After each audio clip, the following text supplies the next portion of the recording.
The following story really happened. I saw it with my own eyes. Maybe it didn't happen as I saw it, but more on that later.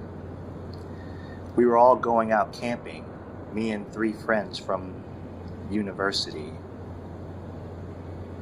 Let me introduce you to my friends.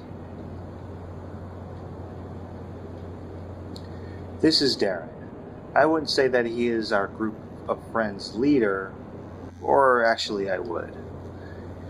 He's the one that always gets us out of the house and into the action. He's the first one to hit on the cute girl by the bar. He's the first one to jump from the roof into the swimming pool. According to himself, he was even more impulsive when he was a kid.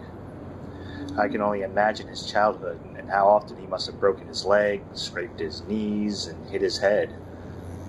Still, if it were for Darren, we wouldn't have half the amount of fun that we have. This girl is Celeste. We've known each other since we were children. We met each other when we moved into the house next door when I was 7. My mom told me to go show around the neighborhood, and after that, we were inseparable for a few years. She's a nice girl, although her health isn't the best. She has some kind of heart problem, which I forgot the name of. This forced her to be away from school during extended periods of time during her childhood. Because of this, until we started university, I was her only friend. Still, she never complained, and I've always seen her as a positive, happy girl. Next is me. I'm Joe. As the name implies, I'm pretty normal. I don't have any overwhelmingly bad qualities, but on the other hand, I don't have any overwhelmingly good ones either. I live in this apartment a short walk from my university. This is where us 4 friends usually gather before going out.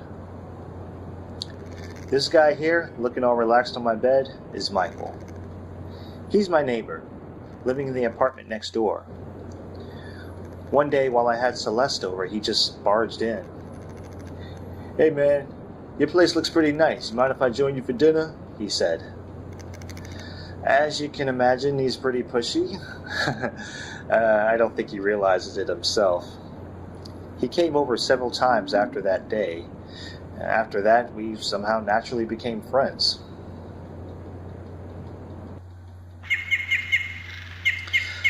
So one day, Darren came up with the idea that we should go camping.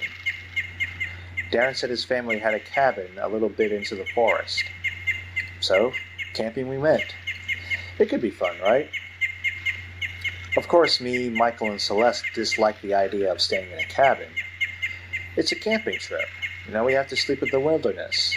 So, Darren told us about the woods near the cabin. I don't remember much about the trip to the cabin. We joked around, took a few breaks, normal stuff. Either way, we drove up to the cabin and left the car there. We took a short break into the cabin and set out into the wilderness. We went pretty far in. I can't say how far in distance exactly, but it took several hours to get where we set up camp. The first day we just screwed around. Nothing abnormal happened. But then...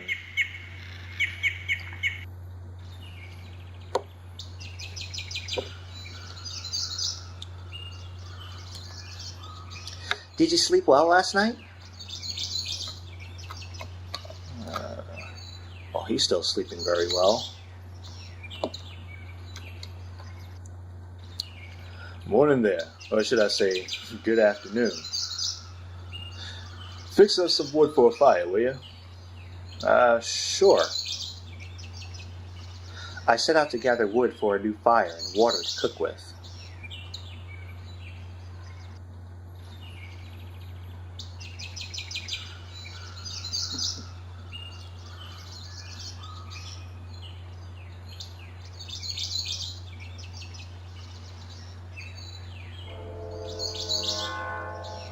The heck?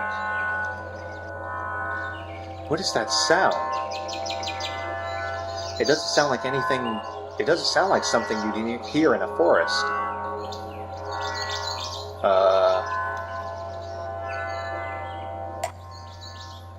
There we go. Bucket of water.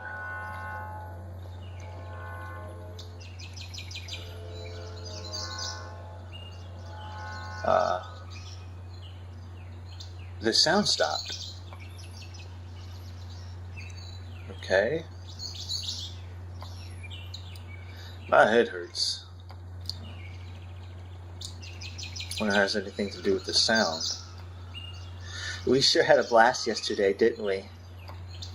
Suppose. I should have enough wood to make the fire last a while tonight. Okay. Poured water into the cooking pot. Alright.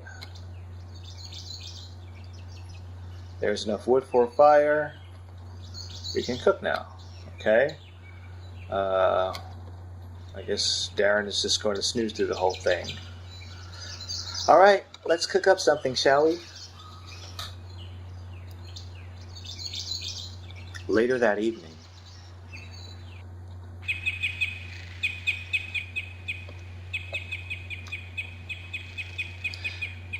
It's time to go to sleep soon. We're all out of booze. Guess we have to go back to town tomorrow. I'm not looking forward to that 4-hour trek. Maybe we shouldn't have gone to sleep so deep in. Yeah, maybe. What the hell is up with this fog? Every time I've been here before, there haven't ever been any fog.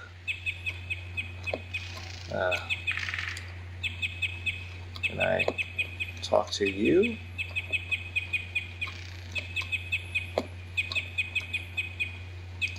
It's really chilly outside for being in the middle of the summer. Hey, anyone else hear that sound? Yeah, now that you mention it, what is that? Sounds like something metally. Metally? Is that even a word? Are you stupid or something? Just shut up, asshole. It's a word if I say so. Alright. It stopped. Maybe it was some kind of machine. Who the hell would go hours from the nearest civilization in the middle of the night and start revving up some kind of weird machine? Who gives a shit, huh? It's probably someone using a chainsaw or something. Let's go to sleep. I'm tired. Okay.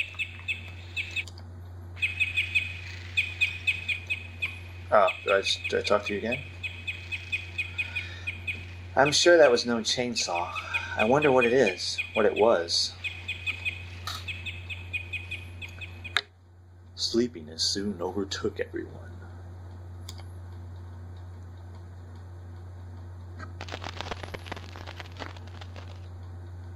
But something woke you up a few hours later in your half-awake state. You stumbled outside the tent.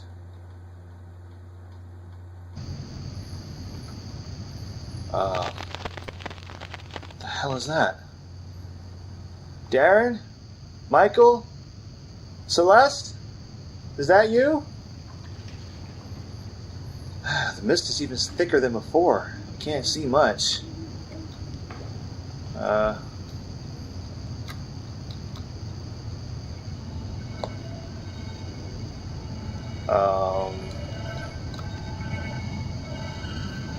Guys? What's this?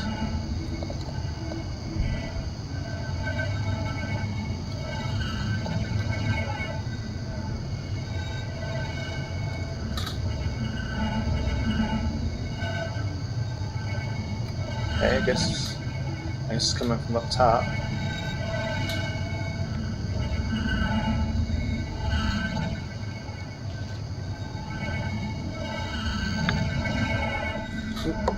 Michael, is that you?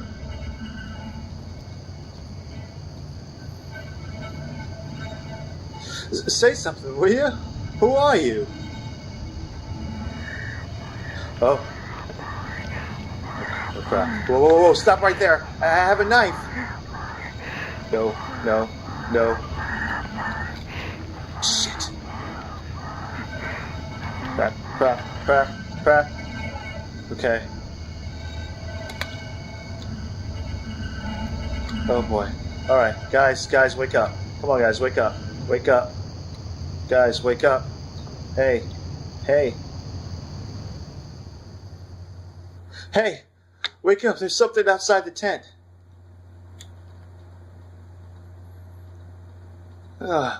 What? I'm sure there is. Lots of squirrels and shit. Alright, go back to sleep. Hey, is Michael here? Yeah, I'm here. Why wouldn't I be? I don't know. The thing outside looked like you. It was probably some animal. I don't think we have to worry about a fox or whatever. Take it easy and go back to sleep. Alright. Yeah, alright. Yeah, maybe it was just some animal. Those sounds.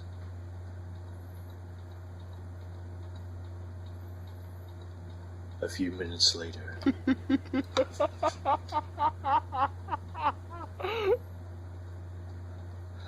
Okay, look, drop it. Whoever that is, I want you to sleep. I want to sleep already.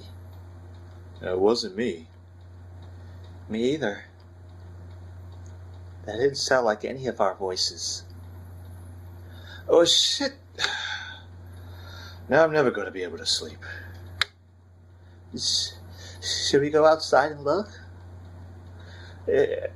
What if it's some crazy psycho with an axe? All the more reason to check it out. It's not like the tent is some weird kind of impenetrable fortress, you know. Seriously, if that's what you guys tell me right now, this ain't funny anymore.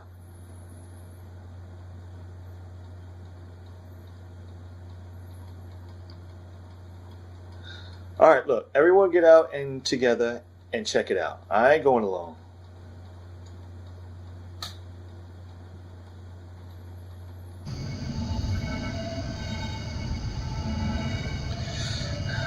The heck is that? Someone was definitely here. Shit. Shit. Calm down, Celeste. We're 4 against 1 here. It'll be fine. Yeah, what if the dude got some kind of weapon with him? I mean, he killed this little critter here, didn't he? Michael is right. We gotta get the hell out of here. Or we can't just up and leave. It's the middle of the night. What about our stuff? Screw our stuff. I'm not staying here another minute. Fine, we'll leave. But at least bring the flashlight and some food and water. I think you're overacting, though. We haven't seen enough. Still, someone or something left this dead creature here. We can't exactly go back to sleep with no worries. Yeah, I guess you're right. I'll get the flashlight. Everyone bring some stuff you think we might need. A couple of minutes later. Alright, let's go. Okay. So we went upwards before. I guess we should go downward? Nope.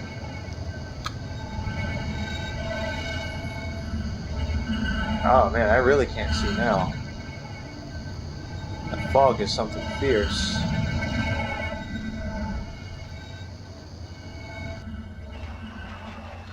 It's so dark. At least I can see. At least still summer. This fog is really annoying though. So are we going back to the cabin, right? I guess that's the plan.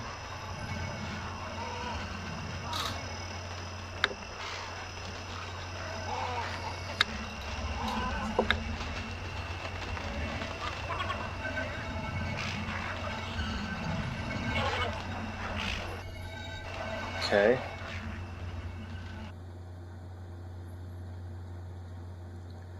A while later, it became obvious Darren had no idea where we were going. He was swearing and looking all around. We have been walking for an awfully long time now. Are you sure we're on the right path, Darren? I've walked this path hundreds of times. We're on the right path. Look, I don't recognize anything from when we were walking to the camp, though. I said we're on the right path. But as time went on, it became obvious that Darren had no idea where we were. Darren couldn't find the path. Maybe it was the fog, maybe the darkness, maybe something else. Either way, we were lost. I kept looking behind me. I was having that feeling that you think someone is watching you or stalking you. I nearly tripped over Celeste when she fell. Yeah. I took Celeste's hands and dragged her to her feet. It was getting even mistier. If not for the flashlight, I wouldn't have any idea who she was. Yeah, I recognize that tree. We're getting to the cabin. Again, I had the feeling that something was watching me. My gut was screaming at me that something, somewhere was wrong. I realized the sound from earlier was back, softer but still present. I started looking around, panicking. Did a head count, or more accurately, a silhouette count. Me, Celeste still holding my hand, Darren in the lead, Michael to the left. Who the heck was the guy besides Michael? My grip on Celeste's hand tightened and I quickened my pace. I thought about shouting out, but was worried. If I did, maybe the thing would turn around and jump Michael or something. I didn't know what to do. I ran my fingers along a knife I brought from camp. Then the cabin appeared out of nowhere. The mist was starting to disintegrate around us. It was easier to make out who everyone was now. I looked at the thing next to Michael. She looked just like Celeste. The thing whose hand I was holding leaned in front of me. It wasn't Celeste. I should have ran or screamed, but my body was clenched up for no reason. The thing turned and walked into the mist. I caught up with the others as they entered the cabin, practically in tears. They couldn't find the car and were arguing about where we put it. I told them what I saw. Obviously, they didn't believe me. Still, everyone hurried inside and locked the door.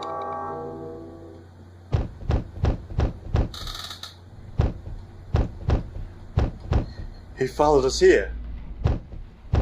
He really wants something from us. He doesn't seem to have anything to break the door with, though. What the hell does he want with us? Hell if I know, ask him.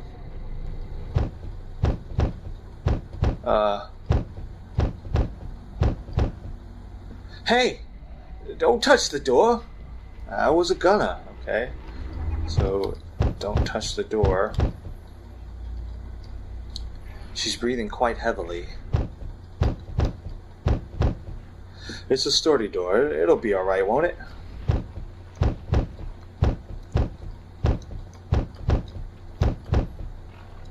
We're safe here. It's cool, man. Alright. Nothing useful inside. Okay, maybe I have to go look for things.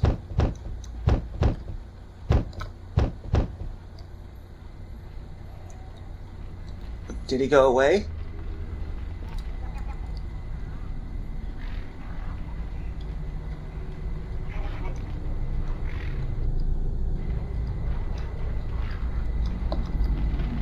Safe here, it's cool, man. I don't know.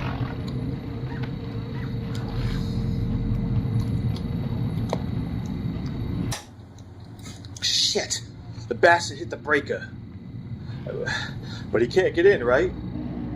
Ah! Oh, whoa, hey! Celeste! He's just trying to scare us. Take it easy. Celeste? Hey!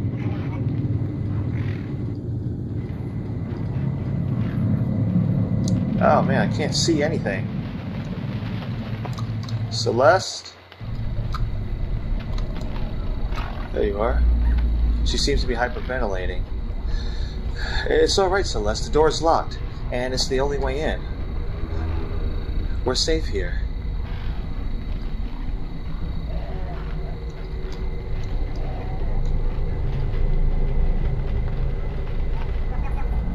Okay. Oh! Who is that?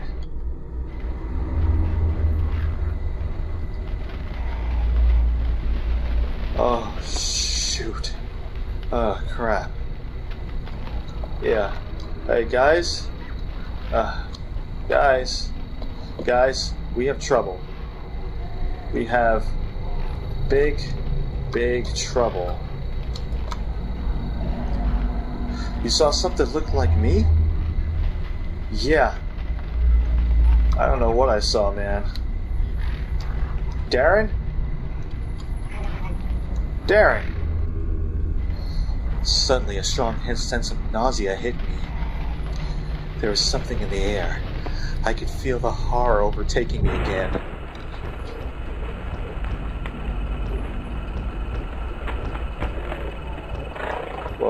Whoa, hey.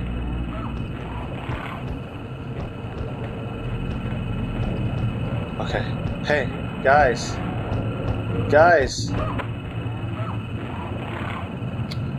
Hey, you okay?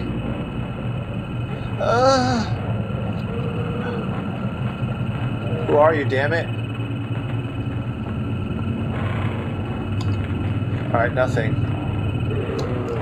Okay, something's really effed up here. Darren!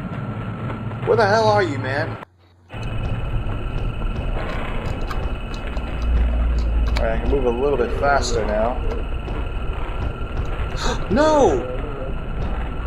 Oh, feels so good. Shit! Come on.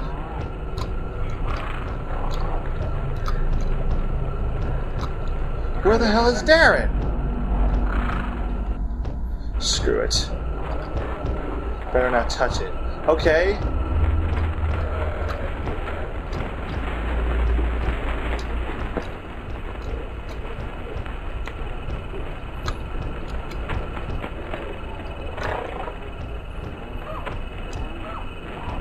Okay, nothing. Alright, Darren is somewhere. Oh, wait, there's more. Hey! You okay? Get up! Oh no. Okay.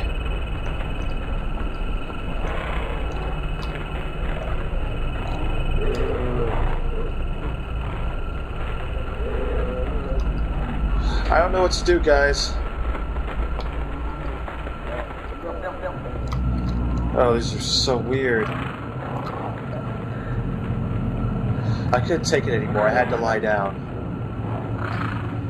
I couldn't sleep, and I wouldn't have, even if I could. I just wanted to rest. I waited for the world to stop spinning. I looked out a window.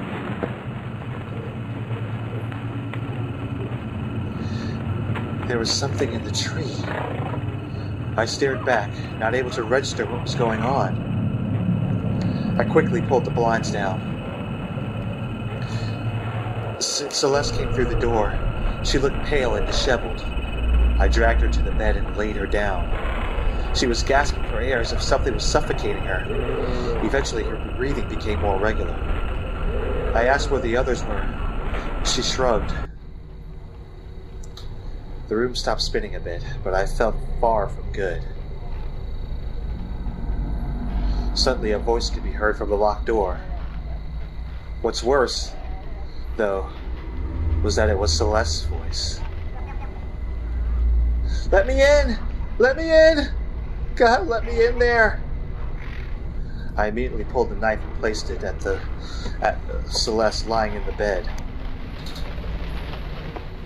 Her eyes grew wide with shock and alarm, but they could have been faked. What are you doing? No, I'm the real one. The one out there, that's the imposter. I was kind of in a trance, unsure what to do. It's staring down at her.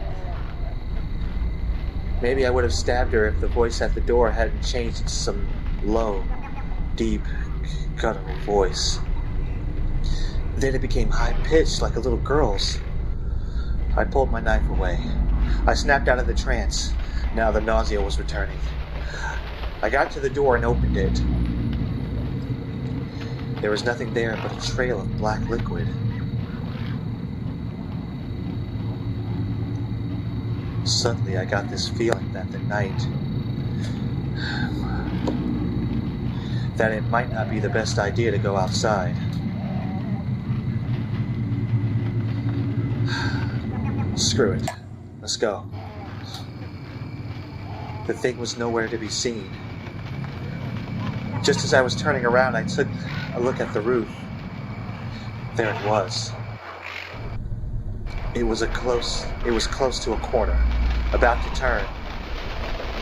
It looked like an albino male with really long limbs. He had fingers instead of toes, and all 20 of them were elongated. He was facing away from me. Suddenly the head swiveled 180 degrees and stared at me. I was choking up, as if suffocated. It was hard to breathe. The thing opened its mouth slowly and deliberately. I thought it was going to devour me when its tongue sneaked out. On the tip of his tongue was my face, like a tumor. Eyes closed, lip upturned into some psycho smile. There was a legend somewhere that when you see a doppelganger, you die. I thought of that legend, but then the creature rounded to the corner and it was gone.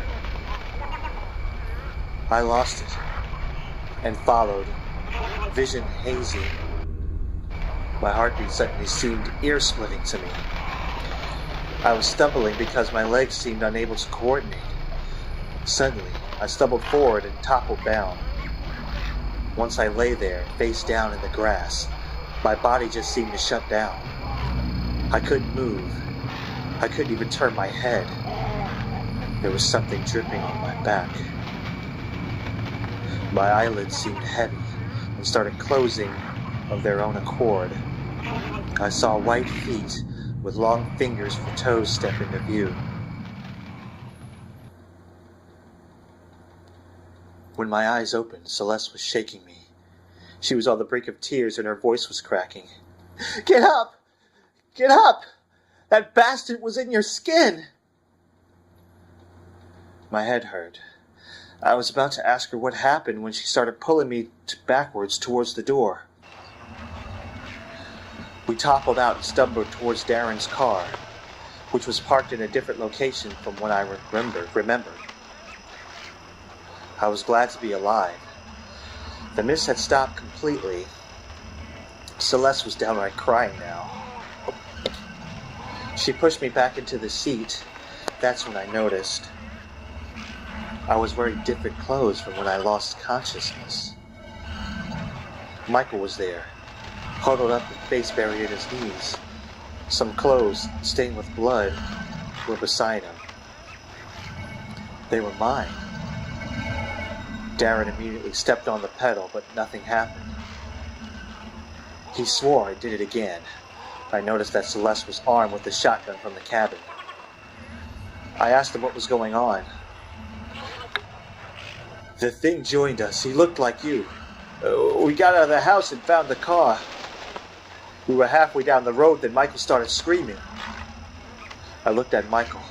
He had a glazed-over look in his eyes.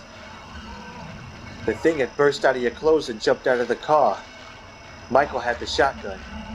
He was firing at the window. We saw the thing run all the way back to the house.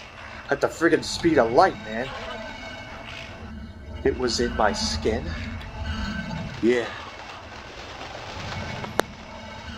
I looked down at myself. I wonder if I had possessed, or worse, the thing had cut off my skin and wore it as a coat. I shuddered at the thought of something crawling around inside my skin. I asked Michael if he was all right. That thing talked to me, man. I asked about what. He didn't respond. I realized he was sobbing. The car jolted into motion. Darren fist pumped as the car started accelerating. I turned back towards the cabin and saw the albino thing standing on the roof of the house, watching us. I shuddered, and then turned back. Celeste screamed. The thing was in front of the car on the windshield. It opened its mouth and my tongue face slithered out. Celeste fired the shotgun. The glass shattered and it was thrown backwards. Darren shrieked and I saw blood coming from his face. Something pierced my face and I realized it was glass. The car skidded to a stop. The car doors opened without any discernible reason and I fell out. The thing lay directly across from me, eyes closed as if it was sleeping. I wished I could close my eyes. Its mouth hung open and I saw myself again, emerging. I didn't move or say anything because I couldn't. My face looked at me and started to talk. I love you. I love you. I love you. I want to be with you. I want to be you. It repeated over and over again. It was coming close to me. I wondered if it was going to bite me to death. The thing's eyes shot open and I realized it was going to kiss me. I managed to regain some control, instinctively twisted back from it. I guess that's what saved me. There was a loud sound like an explosion. Blood spouted from the thing. Celeste was standing over it. Her face and body were bleeding and had this spaced out, psychotic look in her eyes. She had just fired the shotgun. My face looked directly at me. I am you, it whispered. She fired again. I saw my own face begin rotting to nothing more than a skeleton in front of me. The thing's head flowered open. That's the best word I can describe it. Its head kind of split and split again, peeling away. I saw faces, lots of them, all of them inside of its head. I think I saw Celeste, Michael's face. They were whispering something unintelligible. In the center, where the brain should be, there was a single red cat-like eye that was rotating in its socket. It was producing the mechanical droning sound. Celeste fired one last time. The thing sort of withered away, becoming wrinkled and smaller and rotten, until it just disappeared. Celeste dropped the shotgun. I started twitching and spasming as control of my body returned to me. Eventually I stood up. We got in the car, silent. Darren was bleeding too, but no one said anything. We drove back to the city in silence. We explained away the damaged car was being attacked by some crazy thieves. We had ourselves patched up. Michael was still in a shock-like state. I hear he was like that for a while. But when I asked him what he thought of the incident later, he denied it ever happened, with compelling conviction. His eyes looked dead, and he had lost weight. I don't know if he forced himself not to remember, or if he genuinely knows nothing of it. I know what I saw, but I can't remember the exact place. It has been 2 months now. We still refrain from talking about it. If you were expecting some huge twist or something, you'd be disappointed. I still don't know what we met out there. I don't want to know, actually. I still have nightmares about my own face, shouting, "I am you." One thing I do know, though, I am never going camping again.